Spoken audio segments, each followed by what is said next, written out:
వేడి వేడిగా పొగల కక్కుతున్న వెజిటేబుల్ బిర్యానీ అయితే రెడీ అయిపోయింది. చేయడం చాలా ఈజీ. మన ఇంట్లో ఉన్న వాటితోనే తయారు చేసుకోవచ్చు.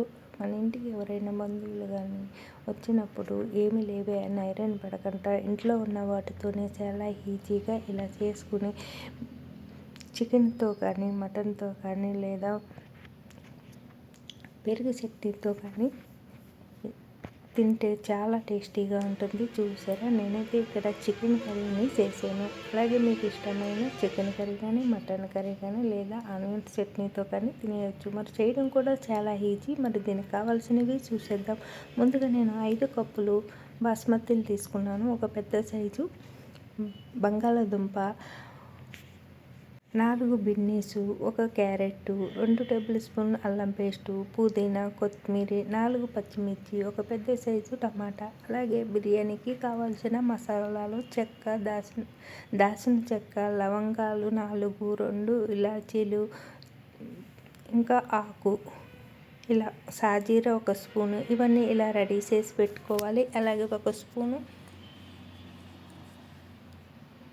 మెత్తగా దంచిన గరం మసాలాను కూడా రెడీ చేసి పెట్టుకోవాలి. ఇప్పుడు మనము ఒక ఎడల్పాటి గిన్నె తీసుకుని మనము ఎన్ని బియ్యము తీసుకున్నామో అది ఉడికేటంతగా గిన్నెనైతే సరిపడా గిన్నెని తీసుకోవాలి. ఇలా ఎడల్పాటిది. ఇప్పుడు స్టవ్ పై పెట్టుకుని స్టవ్ ఆన్ చేసుకుని 2 టేబుల్ స్పూన్లు నూనె, పెద్ద స్పూన్తో నెయ్యి వేసుకుని వేడి చేసుకోవాలి. ఇది వేడెక్కిన తర్వాత ముందుగా మనము సాజీరా చెక్క ఇవన్నీ చేసుకుని మసాలాలు ఉన్నాయి కదా వేసి వేయించుకోవాలి. అవి కొద్దిగా వేగిన తర్వాత పుదీనా, కొత్తిమీర, మిర్చి అన్నీ వేసి వేయించుకోవాలి. అవి కాస్త వేగిన తర్వాత ఆనియన్స్, అలాగే మనము వెజిటేబుల్స్ కూరగాయ ముక్కలన్నీ వేసి వేయించుకోవాలి. అవి వేగిన తర్వాత ఆనియన్స్ని కూడా వేసి వేయించుకోవాలి. అలాగే మీ దగ్గర చిన్న ఆనియన్స్ ఉంటే వాటిని వేసుకోవచ్చు, ఆనియన్స్ పలంగా కట్ చేయకుండా. ఇక్కడ నేను వచ్చేసి పెద్ద ఆనియన్స్ కాబట్టి నేను ఇలా పీసెస్ల కింద కట్ చేసి వేసుకున్నాను. ఇలాగా కూడా బాగుంటుంది. ఇంకా మీరు ఆనియన్స్ పలంగా ఇష్టపడే వాళ్ళైతే చిన్న సైజు తీసుకుని వేసుకోండి. ఇప్పుడు ఇవన్నీ వేసుకుని వేగిన తర్వాత మనము 1 స్పూను గరం మసాలాను కూడా వేసి ఇలాగ బాగా వేయించుకోవాలి. ఈ లోపల మనం ముందుగానే కడిగి నానబెట్టుకున్న బియ్యాన్ని పక్కన పెట్టుకోవాలి. బాస్మతి బియ్యాన్ని అప్పటికప్పుడు కాకుండా ఇవన్నీ రెడీ చేసుకుంటున్నప్పుడే కడిగి పక్కన పెట్టుకోవాలి.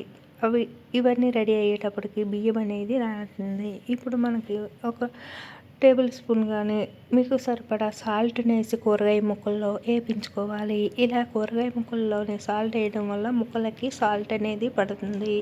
ఇప్పుడు ఒక నిమిషం వేపిన తర్వాత మనం కడిగి పక్కన పెట్టుకున్న రైస్ని కూడా వాటర్ లేకుండా ఇందులో కూరగాయ ముక్కల్లోకి వేసేసుకోవాలి. చూడండి, ఇక్కడ చూపిస్తున్న విధంగా వేసేసుకుని ఒక 1 మినిట్స్ బాగా రైస్ని కూరగాయ ముక్కలతో పాటు వేయించుకోవాలి.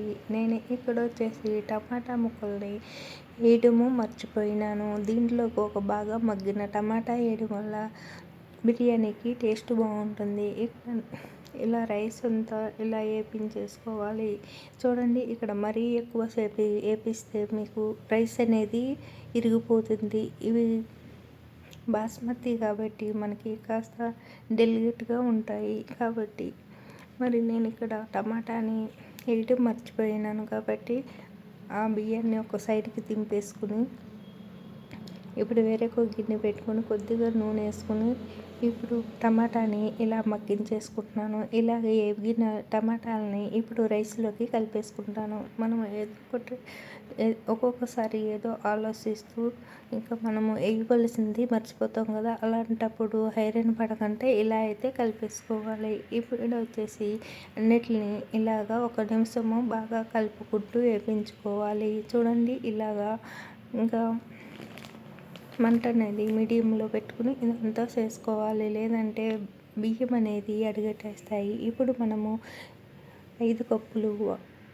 బియ్యం తీసుకున్నాం కదా, 5 కప్పులకి 10 కప్పులు వాటర్ని తీసుకోవాలి. ఈ వాటర్ అనేది మనము ఇంకొక స్టవ్ ఉంటుంది కదా దానిపైన వేడి చేసుకోవాలి. ఇదంతా జరుగుతున్నప్పుడే మరుగుతున్న వాటర్ని తీసుకొచ్చి దీంట్లోని వేసేసుకోవాలి. చూడండి ఇక్కడ చూపిస్తున్న విధంగా ఇలా వేసుకుని అంతా కలిసేటట్టు కలుపుకోవాలి. అలాగే సాల్ట్ సరిపోయిందో లేదో చూసుకోవాలి. సరిపోకపోతే మరికాస్త వేసుకోవాలి. నాకు సరిపోదని చెప్తుంది కదా, ముందు ఒక స్పూన్ వేసాము కాబట్టి ఇంకొక స్పూన్ ఇప్పుడు లాస్ట్లో వేసుకుంటున్నాను. ఇలా వేసుకుని మూత పెట్టి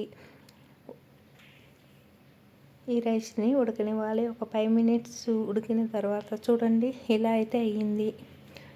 ఇది మనకి సిమ్లో కాకుండా మంట మీడియంలో పెట్టుకుని చేసుకోవాలి. ఇలా అయిన తర్వాత ఒకసారి అంతా బాగా కలుపుకుని చూడండి ఇక్కడ చూపిస్తున్న విధంగా కిందకి మీదకి వెజిటేబుల్స్ ముక్కలన్నీ ఇందులో రైస్లో కలిసేటట్టు బాగా కలిపేసుకుని పైన నెయ్యి వేసుకుని ఇలాగా బాగా కలుపుకోవాలి. ఇలా నెయ్యి వేయడం వల్ల మనకి టేస్ట్ అనేది బాగుంటుంది. ఇలా కలిపేసుకున్న తర్వాత పైన కొత్తిమీరని పుదీనాని మీకు ఇష్టమైతే పుదీనా కూడా వేసుకోవచ్చు. ఇక్కడ నేను వచ్చేసి కొత్తిమీరని ఇలాగా పైన స్టఫింగ్ లాగా వేసుకుంటున్నాను. ఇలా వేయడం వల్ల మనకి చూడటానికి లుక్ రావడమే కాదు, తినడానికి కూడా చాలా బాగుంటుంది. అలాగే కొత్తిమీర మన హెల్త్కి మంచిది కదా. అలాగే మీకు ఇష్టమైతే పుదీనా కూడా వేసుకోవచ్చు. అలాగే కరివేపాకును కూడా సన్నగా కట్ చేసి వేసుకోవచ్చు. చూడండి ఇక్కడ చూపిస్తున్న విధంగా ఇలా అయితే వేసుకోవాలి. సిమ్లో పెట్టుకుని ఇలాగ ఒక 5 మినిట్స్ ఉంచేస్తే వేడి వేడి బిర్యానీ అయితే రెడీ అయిపోయింది. ఇక్కడ ఒక్కసారి ఇలా చూడాలి. ఇలా మనము స్పూన్ తోటి ఇలా చూస్తే మనకి వాటర్ లేకపోతే దింపేసుకోవచ్చు. చూడండి ఇక్కడ నేను ఇలా వేసుకున్న తర్వాత మళ్ళీ ఇక్కడ కూడా కొత్తిమీర వేసేసుకుంటున్నాను. చూస్తుండగానే ఇలా కొద్దిగా కొత్తిమీర వేసేసుకుని మూత పెట్టేసుకోవాలి. మూత పెట్టుకుని మళ్ళీ పైన కాస్త నెయ్యి వేసుకోవాలి. ఇలా మనకి నెయ్యి వేయడం వల్ల చాలా టేస్టీగా ఉంటుంది. ఇలా స్టవ్ ఆపేసుకుని ఇప్పుడు మూత పెట్టేసి పక్కన చూడండి మూత పెట్టి అలా ఉంచేద్దాము. ఆ స్టవ్ వేడికైతే ఇంకా మనకి వేడి వేడి బిర్యానీ అయితే రెడీ అయిపోతుంది. ఒక 5 మినిట్స్ అలా ఉంచేసి ఇప్పుడు మనం తీసి సర్వ్ చేసుకోవచ్చు. ఈ వీడియో నచ్చితే లైక్ చేయండి, సబ్స్క్రైబ్ చేసుకోండి.